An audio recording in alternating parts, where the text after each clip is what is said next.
तो हेलो दोस्तों, स्वागत है आपका मेरे एक और नए वीडियो में। मैं डीआरए का सारे इंपॉर्टेंट क्वेश्चन मैं बताता हूँ। इस वीडियो में मैं भी आप लोग को फिर से कुछ क्वेश्चन कराऊंगा जो एग्ज़ाम में आ सकते हैं। मैं हाल ही में एक डीआरए एग्ज़ामिनेशन दिया था जिसमें मैं पास हो गया हूँ। किस तरह के क्वेश्चन मैंने पढ़ा था वो मैं आप लोग को इस वीडियो में बताने वाला हूँ। तो चलिए जल्दी से स्टार्ट करते हैं। अगर आपको इंग्लिश में चाहिए या फिर चैप्टर वाइज चाहिए तो आप मुझे कमेंट करके बता सकते हैं किस तरह का वीडियो और चाहिए, तो मैं आप लोग को सारा का सारा प्रोवाइड करूंगा। तो चलिए फटाक से स्टार्ट करते हैं। फर्स्ट नंबर क्वेश्चन है, बैंक के सामान्य कार्य क्या है? बैंक के जो कार्य क्या है? तो ऊपर के सभी जो है वो आंसर सही है। जमा की स्वीकार करना, ऋण देना, गैर निधि व्यवसाय, पेंशन, थर्ड पार्टी प्रोडक्ट की बिक्री, ये चारों काम करते हैं बैंक। आप ही सोचो बैंक एक तरह का क्या काम करता है। बैंक तो लोन देता है, जमा आपका स्वीकार करता है, और तरह का प्रोडक्ट्स बेचता है, पेंशन देता है, और तरह का भी काम करता है। तो दूसरा नंबर क्वेश्चन हो, भुगतान बैंक स्वीकार कर सकते हैं, यानी कि पेमेंट बैंक क्या स्वीकार करता है? डे इंड बैलेंस की डिमांड डिपॉजिट प्रति ग्राहक 2 लाख रुपया से अधिक नहीं है। तो पेमेंट भुगतान 2 लाख से ऊपर का पेमेंट नहीं करता है। डिमांड डिपॉजिट यानी कि जमा नहीं कर सकते आप। तीसरा नंबर क्वेश्चन बोलता है, लघु वित्त बैंकों के संदर्भ में निम्नलिखित में से कौन सा कथन सही है? यानी कि इस चारों में से कौन सा सही है? इसका आंसर ए नंबर, प्राथमिकता क्षेत्र के लिए कुल ऋण का न्यूनतम 75% ही लघु वित्त बैंकों के संदर्भ में निम्नलिखित कौन सा कथन सही है? तो ये प्राथमिकता 75% होता है। चौथा नंबर क्वेश्चन कहता है, क्षेत्र ग्रामीण बैंक अपनी शाखाएं खोलने के लिए स्वतंत्र है। यानी कि क्षेत्र ग्रामीण बैंक जो खोले जाते हैं वो कहाँ पे खोले जाते हैं, किसके सहायता से खोले जाते हैं? तो केवल सरकार के अनुमति से ही ये खोले जाते हैं।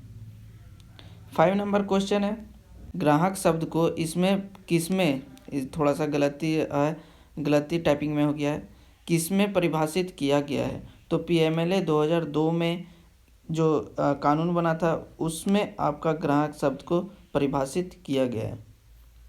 6 नंबर क्वेश्चन है, जब एक बैंकर अपने ग्राहक को अपने चालू खाते में ओवरड्राफ्ट की अनुमति देता है तो उसके और बैंक के बीच क्या संबंध होगा?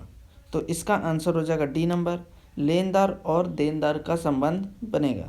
7 नंबर क्वेश्चन है, गीता बैंक में लॉकर लेती है। बैंक और गीता के बीच में क्या संबंध है ये पूछ रहा है। तो जब भी कोई लॉकर लेता है तो पट्टादाता और पट्टादारी का संबंध बनता है, लेकिन इसमें पूछा है बैंक और गीता के बीच में क्या संबंध है? तो पट्टादाता और पट्टेदारी। अगर गीता और बैंक के संबंध में पूछता तो पट्टेदारी और पट्टादाता हो जाता, लेकिन यहाँ पे पूछा है बैंक और गीता, तो पट्टादाता और पट्टेदारी। बैंक हो गया पट्टादाता और गीता हो गई पट्टेदारी। 8 नंबर क्वेश्चन हम लोग देखते हैं, राम ने अपने वर्तमान खाते में एक्सिस बैंक के साथ 1,000 रुपये जमा किया और बैंक और राम के बीच संबंध क्या है? राम ने बैंक में 1,000 रुपये जमा किया तो बैंक और राम के बीच में क्या संबंध बनता है ये पूछ रहा है। तो देनदार बैंक हो जाएगा और लेनदार राम हो जाएगा। ठीक है। 9 नंबर क्वेश्चन है, बैंकर ग्राहक संबंध कब समाप्त हो जाता है? यानी कि एक बैंक का जो संबंध होता है ग्राहक के साथ वो कब ख़त्म हो जाता है? मृत्यु होने के बाद, या ग्राहक बनने के पर, या फिर ग्राहक के दिवालिया यानी कि उसके सारे पैसे ख़त्म हो जाते तब? नहीं, ये गलत है सारे। डी नंबर इसका आंसर सही है, खाता बंद करने पर। जब तक आप खाते को बंद नहीं करेंगे तब तक ग्राहक और बैंक के संबंध में मतलब जो संबंध है वो कभी ख़त्म नहीं होता। तो 10 नंबर क्वेश्चन हम लोग देखते हैं, बैंक ड्राफ्ट के संबंध में कौन सा सही नहीं है? यानी कि बैंक ड्राफ्ट के संबंध में कौन सा सही नहीं है? तो ड्राफ्ट की 3 पट्टियाँ होती हैं, ये सही है। बैंक शाखा जो इसे जारी करती है उसे आहर्ता कहा जाता है, ये भी सही है। जिस पक्ष के लिए यह जारी किया जाता है उसे अदाता कहा जाता है, तो ये भी सही है। गलत कौन सा है? सी नंबर। बैंक शाखा जिस पर इसे जारी किया जाता है यह किस शाखा को अर्हता कहा जाता है? 11 नंबर क्वेश्चन देखते हैं। बैंकर और ग्राहक के बीच में क्या संबंध होता है जब बैंक अपने ग्राहक के बीच क्लियरिंग करता है, चेक क्लियरिंग करता है? ठीक है, चेक क्लियरिंग करता है तो बैंक और ग्राहक के बीच में क्या संबंध होता है ये पूछा है। तो बी नंबर इसका आंसर हो जाएगा एजेंट और प्रधान। एजेंट और प्रधान के ये संबंध होता है जब चेक क्लियर करता है बैंक, तब एजेंट और प्रधान। 12 नंबर क्वेश्चन है, बैंक खाते के संबंध में आयकर संग्रह आदेश कौन सा? आयकर अधिकारी। 13 नंबर क्वेश्चन है, बचत खातों में डैश के बारे में कुछ प्रतिबंध है, यानी कि बचत खातों में कुछ प्रतिबंध है, तो क्या है प्रतिबंध वो देखते हैं हम लोग। इसका आंसर ए और बी दोनों ही है। ए पढ़ते हैं हम लोग, प्रति तिमाही निकासी की संख्या, यानी कि प्रति माह जो पैसा निकाला जाता है उसकी संख्या में कोई लिमिट बंधा हुआ रहता है, उससे ज़्यादा आप बचत खाते से पैसा नहीं निकाल सकते। और बी नंबर आंसर है, जब भी एटीएम यूज़ करते हो आप तो अधिकतम राशि आप एक बार में ही नहीं निकाल सकते हो बचत खाते में, क्योंकि वो अनुमति सिर्फ और सिर्फ करेंट अकाउंट में ही दिया जाता है, ओवरड्राफ्ट की अनुमति, यानी कि एक बार में कई सारे पैसे आप करंट अकाउंट से ही निकाल सकते हो, बचत खाते से आप बिल्कुल भी नहीं निकाल सकते। तो ये एक लिमिट होता है बचत खाते में। तो वही पूछा है कि बचत खातों में डैश के बारे में कुछ प्रतिबंध होता है। 14 नंबर क्वेश्चन है, ओवरड्राफ्ट को आमतौर पर बैंकों द्वारा डैश में अनुमति दी जाती है। देखो अभी मैंने ऊपर बताया था कि ओवरड्राफ्ट की अनुमति किस में देता है? तो चालू खाते में देता है, करेंट अकाउंट। तो ये इसका आंसर हो जाएगा डी नंबर, चालू खाते।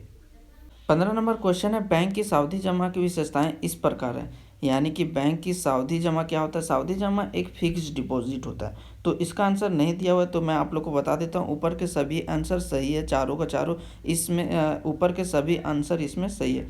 तो जमा के समय ग्राहक की सहमति के अनुसार ब्याज दर, यानी कि जब आप फिक्स डिपॉजिट करते हो तो बैंक आपको बता देता है कि इतना ही आपको फिक्स डिपॉजिट में ब्याज की दर मिलेगा। तो ये एक सहमति होता है, दोनों के बीच में एक कॉन्ट्रैक्ट होता है।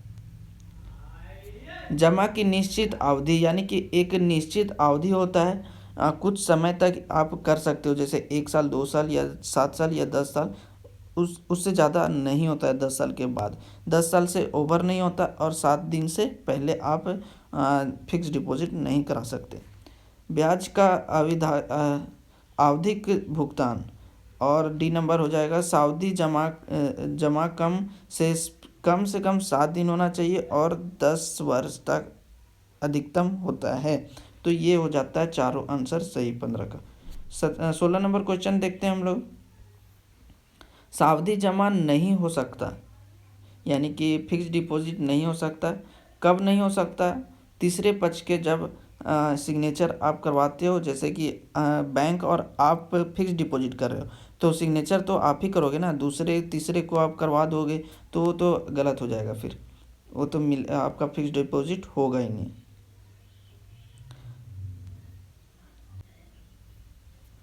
17 नंबर क्वेश्चन है, आवर्ती जमा खाते को ग्राहक को जमा करने की आवश्यकता होती है। इसका भी आंसर नहीं दिया हुआ है, कहीं कहीं छूट जाता है टाइपिंग में, तो मैं आप लोग को आंसर बता देता हूँ। बी नंबर, एक निर्दिष्ट अवधि के लिए निर्दिष्ट अंतराल पर एक निश्चित राशि दिया जाता है।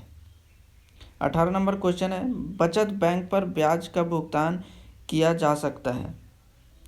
इसका आंसर हो जाएगा ई नंबर, बैंक की बोर्ड द्वारा तैयार की गई बैंक की अपनी अनुमोदित नीति के अनुसार ही ब्याज का भुगतान किया जाता है।